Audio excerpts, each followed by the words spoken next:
अकलूज पोलिसांनी बेकायदा शस्त्रविक्री करणाऱ्या टोळीचा पर्दाफाश करत 6 आरोपींना अटक केली आहे. या कारवाईत 17 पिस्तुले, 47 जिवंत काडतुसे आणि टाटा नेक्झॉन कार असा एकूण 18,47,000 रुपयांचा मुद्देमाल जप्त करण्यात आला आहे.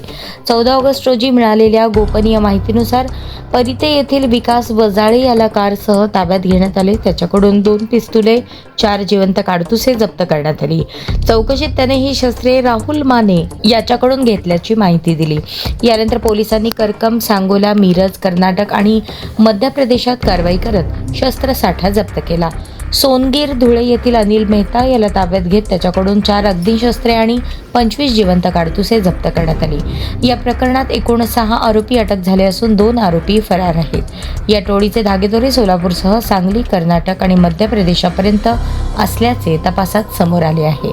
वरिष्ठ पोलीस अधिकाऱ्यांच्या मार्गदर्शनाखाली अकलूज पोलिसांनी ही कारवाई केली.